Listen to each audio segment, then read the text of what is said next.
আমাদের সংকট তো আসলে শুরু থেকে প্রাথমিক পর্যায়ে যারা আছে, মাধ্যমিক পর্যায়ে যারা আছে, সেখানে আমরা কোয়ালিটি এডুকেশন আসলে এনশিওর করতে পারছি কি? না, সেটা আমরা আসছি, কিন্তু in the meantime VC সাহেব যে ডিসক্রিপশনটা দিলেন, এই যে পাবলিকেশন ইজ ভেরি ইম্পর্টেন্ট। এবং আমি তো হিস্টোরিক্যালি দেখেছি যে যেই পাবলিকেশনে এই ভিসিদেরকে নিয়োগ দেওয়া হয়েছে, আমি তো সেই দায়িত্বে ছিলাম, আমিও তো নিয়োগ দিয়েছিলাম, কিন্তু to me this the best. সে নিজেরটা বলেনি, perhaps he has 160 I don't know আছে পাবলিকেশন আছে।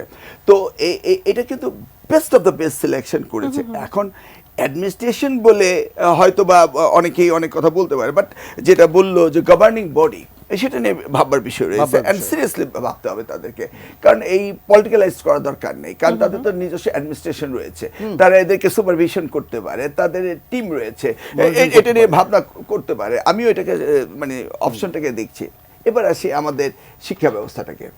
প্রথমে আমি আসি কমিশন থেকে। আমাদের একটি পার্মানেন্ট কমিশনের দরকার, কারণ পৃথিবীর 4/3 দেশে 5 কোটি জনসংখ্যাও নেই। আমাদের এখানে শিক্ষক ছাত্র মিলিয়ে 5 পার্মানেন্ট কোটি কমিশনের কথা কিন্তু নানা সময় আসলে আমরা শুনতে পাচ্ছিলাম যে পার্মানেন্ট কমিশন বাংলাদেশের জন্য দরকার, কিন্তু সেটা এখন পর্যন্ত করা হয়নি। সেটাই আমি বলছি, সংস্কার কমিশন দরকার, পার্মানেন্ট কমিশন দরকার।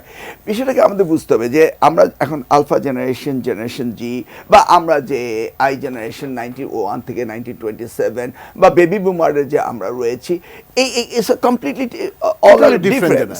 এই যে জেনারেশন টু জেনারেশন যে গ্যাপটা, আগের জেনারেশনগুলো একটা সিমিলারিটি ছিল, কিন্তু আজকে এই যে generation Z, millennial and generation alpha, এই জেনারেশনগুলোকে হ্যান্ডেল করার জন্য আমি মনে করি একদম কমপ্লিটলি নিউ ভিশন নিয়ে আমাদেরকে এগোতে হবে।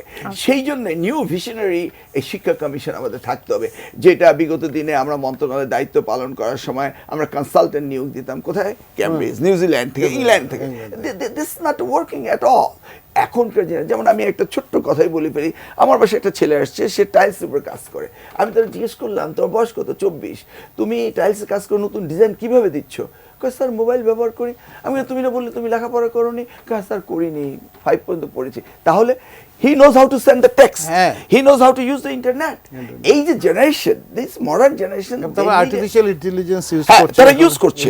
অতএব আমাদের দেশের শিক্ষা ব্যবস্থা পরিবর্তন করতে হলে ফ্রম দ্য প্রাইমারি এডুকেশন আমাদেরকে চিন্তা ভাবনা করতে হবে। Primary education, secondary education, tertiary education. তারপর উনি যেটা বললেন, যেমন আমাদের পিপিপি রয়েছে, প্রাইভেট পাবলিক পার্টনারশিপ রয়েছে, এগুলি রয়েছে আমাদের ব্রিজ, কালভার্ট ডেভেলপমেন্টের টোল আদায়ের জন্য। কিন্তু আমরা কি প্রাইভেট পাবলিক পার্টনারশিপের যে লিঙ্কেজ এডুকেশনের সাথে, সেটা আমরা চেষ্টা করিনি, ইন্ডাস্ট্রি লিঙ্কেজগুলো তৈরি করিনি। এই জন্য আমাদের দেশে নিয়ারলি 1 কোটি শিক্ষিত বেকার বেরিয়ে যাচ্ছে। এগুলিকে আমাদের মোটিভেটেড করতে হবে, ডাইভার্টেড করতে হবে কর্মমুখী শিক্ষায়। সেজন্য আমাদেরকে কারিগরি শিক্ষা, টেকনিক্যাল এডুকেশন শিক্ষা, বা এই শিক্ষাগুলোকে আমাদের গুরুত্ব, কারিগরি শিক্ষা, সেই জায়গাটিও তো ন্যাশনাল ইউনিভার্সিটি কাজ করতে হবে। আমি বলতে স্কিল ডেভেলপমেন্ট ইনিশিয়েটিভটা থাকতে হবে। তা না হলে কখন থেকে শুরু করা উচিত?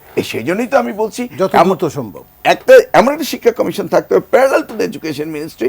তারা কন্টিনিউয়াসলি গ্লোবালি যে শিক্ষা ডিমান্ড রয়েছে সেটার সাথে কার্যকরীভাবে কাজ করবে। কারণ শিক্ষা এখন আর বাংলাদেশে একক কমোডিটি না, এবং বাংলাদেশ গভর্নমেন্ট বিগত দিনে যেটা করেছে সেটা তো শিক্ষাকে ধ্বংস করেছে।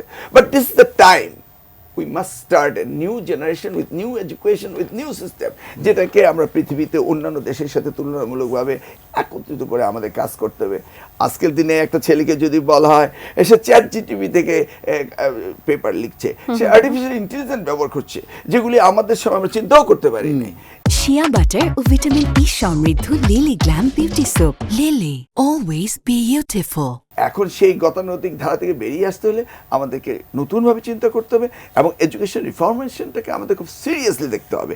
এটাকে আমরা কর্মমুখী শিক্ষার দিকে যেতে হবে। একটা সময় আসলে সব বিষয় নিয়েই আসলে নানা ধরনের কি বলে এটাকে বিতর্ক বলা যায়, সমালোচনা, আলোচনা।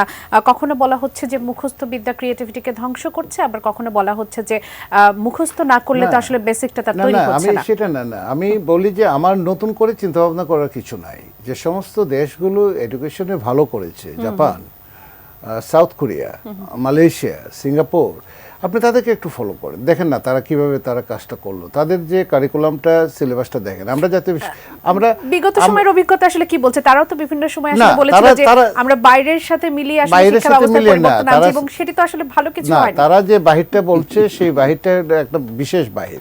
তা আমি বলি তারা ইউরোপিয়ান দু একটা দেশের একটা আইডিয়া নিয়ে তারা সেই জায়গাটাতে কাজ করতে চেয়েছে। আমি যে দেশগুলোর কথা বললাম ওরা কিন্তু হাইলাইট করেছে টেকনিক্যাল এডুকেশন অথবা ভোকেশনাল এডুকেশনের দিকে। আপনি অস্ট্রেলিয়ার কথা বলেন অথবা কানাডার কথা বলেন, আপনি দেখবেন একটা লেভেল পর্যন্ত ভোকেশনাল এডুকেশনটাকে তারা করে দিচ্ছে, একদম ওয়াইডলি অ্যাভেলেবল করে দিচ্ছে। এবং বিশ্ববিদ্যালয়ে যারা পড়াশোনা করে খুব সিলেক্টিভ, যারা গবেষণায় যাবে, শিক্ষকতায় যাবে, তাদেরকে বিশ্ববিদ্যালয় লেভেল অথবা হায়ার স্টাডিতে যাবে, তারা যাচ্ছে।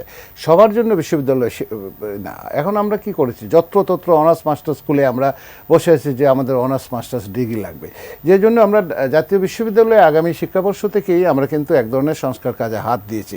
আবারও বলি, বাংলাদেশের শিক্ষা কমিশন করেন আর শিক্ষা সংস্কার করতে চান, দুইটা জায়গাতে খুবই ইম্পর্টেন্ট শিক্ষা সংস্কারের জায়গা। একটা হলো প্রাথমিক শিক্ষা, একটা হলো জাতীয় বিশ্ববিদ্যালয়। কারণ জাতীয় বিশ্ববিদ্যালয় এককভাবে 70% এডুকেশন নিয়ন্ত্রণ করে, এককভাবে একটা বিশ্ববিদ্যালয় 70% of the education of this country নিয়ন্ত্রণ করে। অতএব তার সংস্কারটা যদি হয়, তার যদি রিপ্রেজেন্টেশন শিক্ষা কমিশনে যদি থাকে, তাহলে কিন্তু এখানে একটা বড় ধরনের পরিবর্তন আসবে।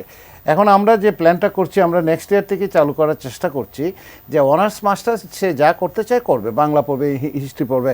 এই মুহূর্তে তো চট করে কোনো একটা সাবজেক্ট বন্ধ করে দেওয়া যাবে না, যে কোনো সাবজেক্ট সে পড়ুক, তাকে বাধ্যতামূলক সার্টিফিকেট 1 একটা টেকনিক্যাল কোর্স পড়তে হবে। সেটা সাইবার সিকিউরিটি হতে পারে, সেটা ফ্রিল্যান্সিং হতে পারে, সেটা শেফ হতে পারে, সেটা আপনার ঘড়ি ঠিক করা, মোবাইল ঠিক করা, যে কোনো জিনিস হতে পারে, তাকে সেটা করতে হবে 15 অথবা 20 ক্রেডিটের ভিতরে। সেটার জন্য কিন্তু আমরা কাজ শুরু করেছি। এবং আমি এই গত সপ্তাহতেই আপনার লন্ডনে মিটিং করে এসেছি, এবং আরও বেশ কতগুলো দেশ আমাদেরকে হেল্প করার জন্য এগিয়ে আসছে যে এই জায়গাটাতে তারা টেকনিক্যাল এডুকেশনে আমাদেরকে সাপোর্ট দিতে চায়। এই কাজটাই কিন্তু 90 দশকের পরে মিলন ভাইরা যখন ছিলেন, তখন কিন্তু ওনারা একটু স্টার্ট করেছিলেন। এখানে পিয়ারসন বলেন, এডেক্সেল বলেন, বিদেশি সংস্থাগুলো, অস্ট্রেলিয়ান টেপ, তারা কিন্তু এসেছিল, তারা কিন্তু এখানে পাত্তা পায় নাই।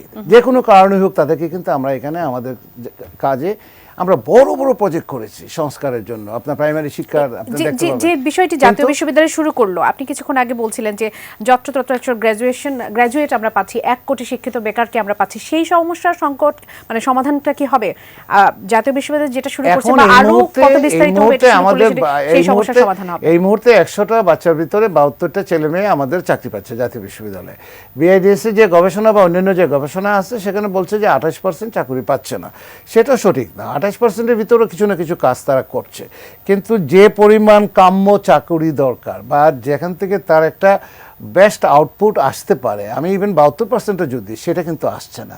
সেটা না আসার পিছনে প্রধান কারণ হলো তার কারিগরি দক্ষতার অভাব, কমিউনিকেশন স্কিল, প্রেজেন্টেশন স্কিল, সেই জায়গাগুলোতে দক্ষতার অভাব, তার সার্টিফিকেটের অ্যাক্রিডিয়েশনের দক্ষতার অভাব। তার মূল বিষয়টা হলো যে সে যে সিলেবাসটা পড়ে এসেছে, সেই সিলেবাসটা এই বাজারের জন্য, এই মার্কেটের জন্য উপযুক্ত কিনা।